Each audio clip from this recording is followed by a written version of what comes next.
Hi, this is the Chapter 13 review for DNA replication. We'll be looking at replication of the leading and lagging strands. We'll talk about telomeres and the polymerase chain reaction, or PCR. All right, the basic idea with DNA replication is two things have to happen. We have a double helix on DNA, and the base pairs are held together by hydrogen bonds, which we know are weak, and that allows the DNA strands to open up, and it unzips, so the DNA unwinds, and then we read these parent strands in blue and we fill in new bases accordingly, and we create a new strand of DNA, double-stranded DNA. So both as the double-stranded DNA unwinds, each parent strand serves as a template to create a new double helix. We follow our known base pairing rules, A with T and G with C. The other thing is that DNA is synthesized or created in a 5' to 3' direction. So let's look at the DNA molecule a little more closely. On the left, we'll see double-stranded DNA, and the blue strand here is representing the template strand. So we're going to read this strand and we're going to add bases to it.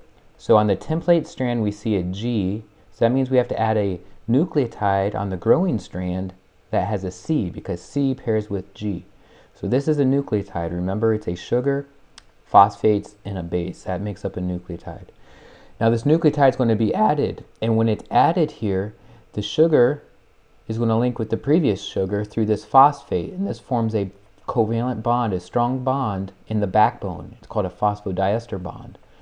This C, this base, is going to pair with this G via these hydrogen bonds in the center. Okay, so if we add this base, we look over here on the right, it's been added. There's an enzyme that adds it. It's called DNA polymerase.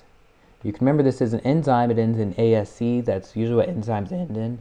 And the name tells you what it does. It makes DNA polymers. So DNA polymerase makes DNA polymers. If we look at, we see this sugar's been added. It's bound by this through this phosphorus or phosphate group, so it's a phosphodiester bond. Covalent bond, strong backbone, and we've base paired with it. The other thing I want to point out is let's look at the direction this new strand is growing in on the left. At the top, it's called the 5' end because there's a phosphate, 5' phosphate. At the bottom, there's a OH. We need this OH right here, this 3' hydroxyl, in order to add a new nucleotide. So there's an OH there, and we can add a new base to it. If this wasn't there, we would have nothing to stick this new base onto to make a connection. So it's going to be very important that we have a free 3' hydroxyl.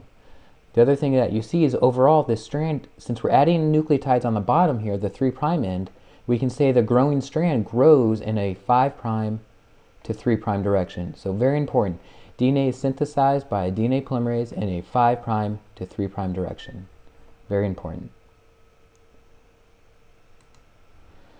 A few terms and things to keep track of before we look at DNA replication in a little more detail. When DNA replicates, we have a starting point, and it's called the origin of replication. And at this point, if we think of our chromosomes, each one of our chromosomes is one long linear piece of DNA. And so the way we replicate is there's certain spots along the chromosome, along the DNA, that makes up the one chromosome, called origins of replication. At these points, the double-stranded DNA is going to open up, and it's going to start to replicate. So here's one origin we see on this linear piece of DNA. Here's another one. Those are two starting points. They're both going to open. And when they open up, they form what is called a replication fork. These are areas of DNA replication occurring, and it looks like a branch because the DNA has unwound. If we look here, we can zoom in on some DNA. We see it's been unwound, and this forms our replication fork. This is an area where replication is going to be occurring. We're reading the template strands and we're going to fill in the new DNA. Okay? There's an enzyme called DNA helicase that actually unwinds the DNA. Helicase is an enzyme that unwinds the DNA helix. Now, with our long linear chromosomes, it's important we have multiple origins of replication, and that just speeds up the process. Each of these are going to be replicating, and they're going to move in both directions. Eventually they merge together. The end result is we have two new strands of DNA. And you can notice here it's semi-conservative. It's one's the original strand, one's a newly synthesized strand.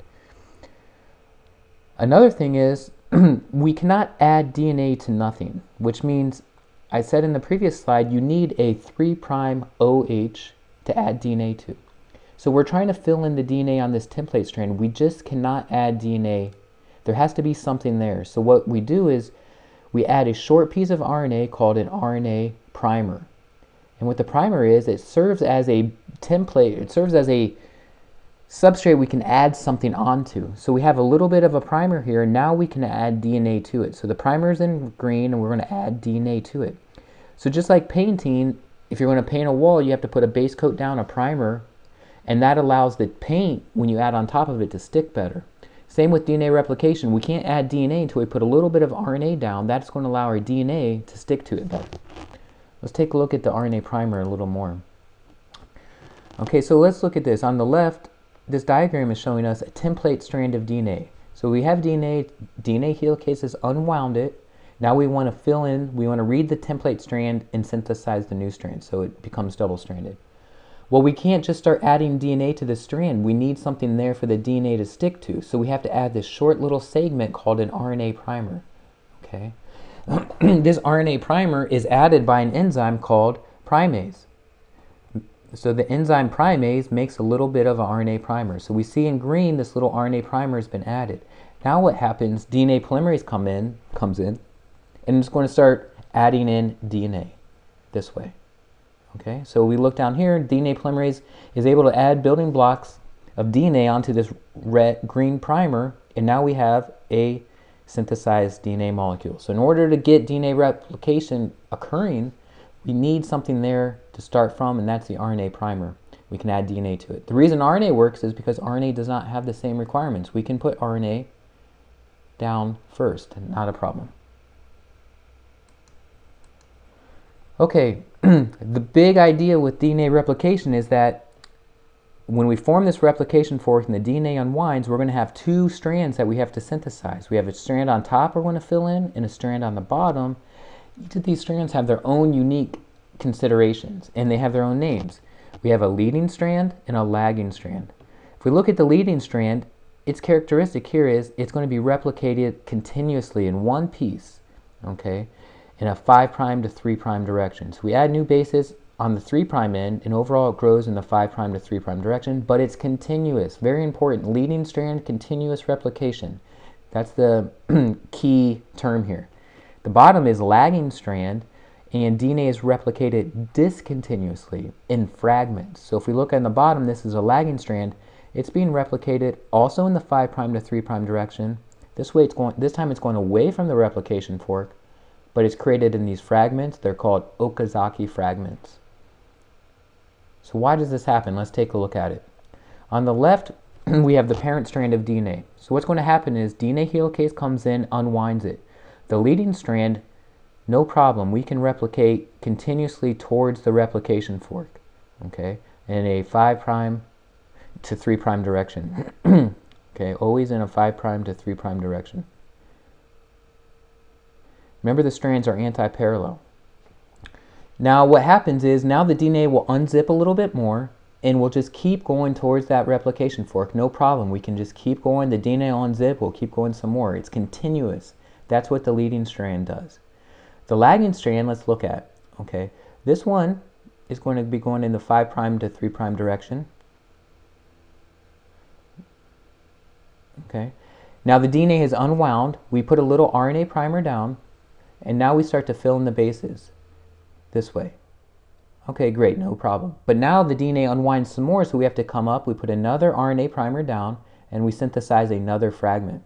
And so it's discontinuous. The lagging strand is discontinuous away from it. The best way to understand this is to draw this diagram out. Draw the parent strand, label the 5' side and 3' on the one strand. The other strand is the opposite direction, 5' to 3'. Open it up and start filling it in. It's good practice. So let's look at the leading strand. 3 basic steps, very straightforward. So we're focusing on this top strand. Okay, here's our replication fork. DNA helicase has unwound it. We're going to start filling in the template. Leading strand. DNA helicase unwinds it, step 1. Step 2, we fill in this little RNA primer. We need something there to add the DNA onto. Step 3, DNA polymerase fills it in. Okay, and it starts going continuously towards that replication fork. So even as this unwinds even more, from this step to this step, the DNA unwinds, not a problem. We just keep replicating towards that in one continuous piece. So when you think leading strand, think continuous replication. All right, now let's look at this bottom strand, this lagging strand. So on the bottom, we have the lagging strand and these fragments. Let's take a closer look at how we form these fragments. You can imagine essentially what's going to happen is we unzip the DNA with helicase, we put down primers, and we fill in the bases. But there's some additional considerations unique to the lagging strand. Okay, so what we're seeing in this diagram is we're zooming in on just that bottom lagging strand from the previous slide. So the first step is RNA primers are added. Okay, we add short little RNA primers. That gives us a template, it gives us a substrate to add our DNA onto. Remember, the DNA needs something to be added onto. Primase, the enzyme, adds these little RNA primers. Okay. Now DNA polymerase comes in and it starts to fill in the DNA. It reads the template strand and it makes the new strand here in red. That's great, but if you notice, it's very hard to see, but when the DNA will not connect to the RNA, we have to remove the RNA. So an enzyme comes in called DNA polymerase 1, and this is in bacteria, it's called DNA polymerase 1. It removes that RNA and it fills it in with DNA. So now we have a continuous DNA piece, but there's a gap. Okay, we can't connect the fragments completely with DNA polymerase 1, so our original, we have a new enzyme called DNA ligase. Ligase comes in and it fills in this gap. So the end result is we've made a complete strand of DNA. So primase adds primer down, polymerase fills in the DNA, but we still have RNA there, so DNA polymerase comes in, removes the RNA. Okay, lastly, DNA ligase comes in and seals it, so we have one continuous strand. Remember, this is the lagging strand.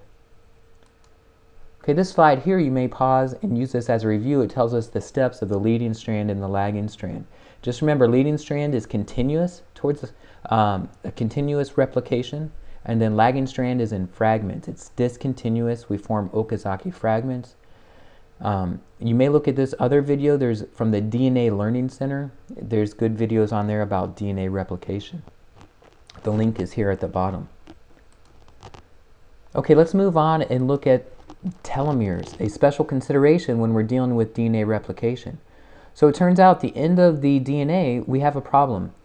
If you look at this figure, it's supposed to be double-stranded on this side, okay? But we're unable to fill in this last little bit to make it double-stranded. If we zoom in on this region, we're filling in these fragments, but part of it remains single-stranded because there's no way to add, there's no place to add an RNA primer over here to allow us to fill in this DNA. So we have a problem. How do we fill in DNA here? And it turns out this little segments at the end of our chromosomes are called telomeres. Okay. And what happens, there's at the very end of our chromosomes, we have repeated segments of DNA. Okay, so there's certain base pairs, T, T, A, G, G, G. They're repeated about 2,500 times at the end of our chromosomes. And what they do is they act as a buffer. And that's because every time we divide, we run into a problem where we can't fill in this space right here. So what we do is we have bases there that are repeated and we can just cut them off. This little overhang, we can cut a little bit of it off each time we divide because we have these repeats that are there about 2,500 times. Well, eventually we're going to run out of this buffer, this safety zone, and we're going to start to encroach on our chromosome where our genes are, and that's a problem. So it turns out normal cells can divide about 20 or 30 times, and each time they divide, they lose a little bit of their telomere, but eventually they run into their chromosome and it causes problems, and the cell will die. This gives a finite lifespan. This means the cells will only divide a certain number of times. Well, that's okay. It's part of the cell process, but certain cells need to divide often. So bone marrow cells, gamete-producing cells, they need to be able to keep dividing more than 20 or 30 times without losing their telomeres. So there's an enzyme called telomerase. What telomerase does is it's a way to refurbish or resupply our telomeres so they don't get chopped up and lost. So this is how we here's the application of the enzyme telomerase. So here's our telomere. We have a problem. After cell division, or after RNA replication or DNA replication, we have this DNA that we can't make double-stranded, and we lose a little bit of the telomere each time. So this enzyme comes in called telomerase.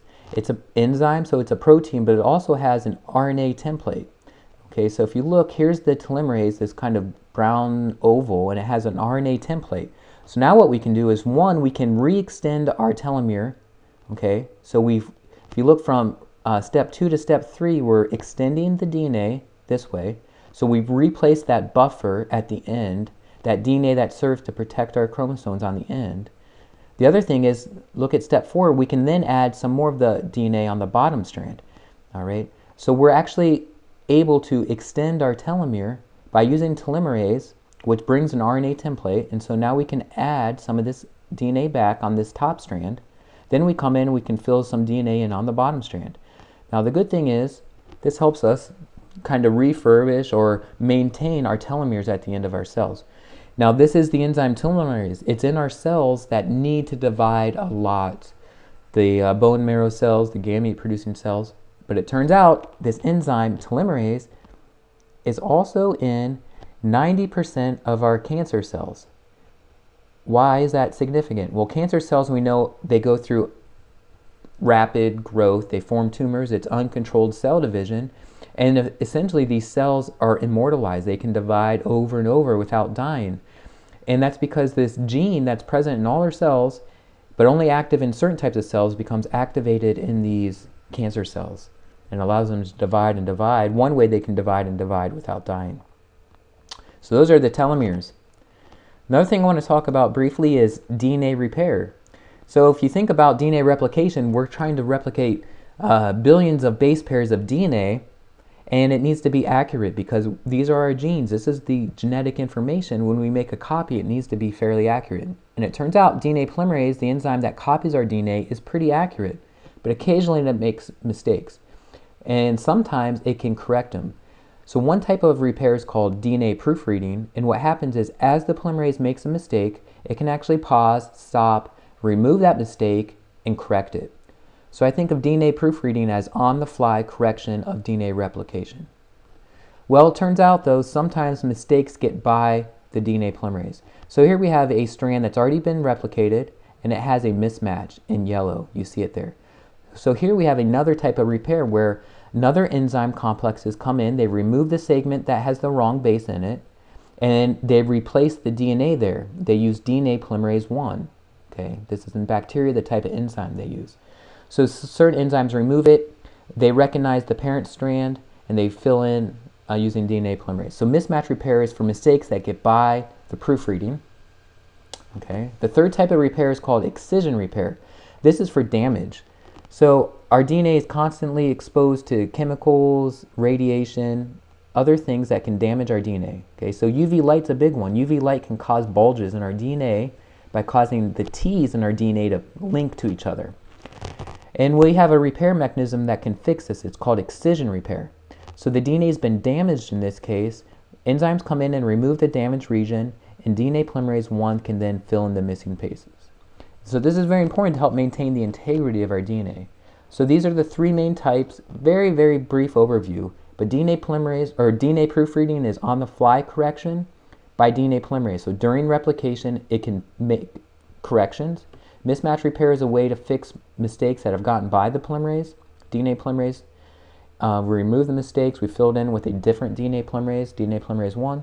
Excision repair is for fixing damage from chemicals and radiation and other sorts of natural damage. The last thing I want to talk about, and I'm going to talk about a little quickly, but just to mention it, is important, is what's called the polymerase chain reaction, or PCR. This is one of the most important biotech or biomedical techniques in the last 30 years and totally revolutionized biological sciences and medicine. And what this is, basically, it's a way of making millions of copies of a specific sequence of DNA.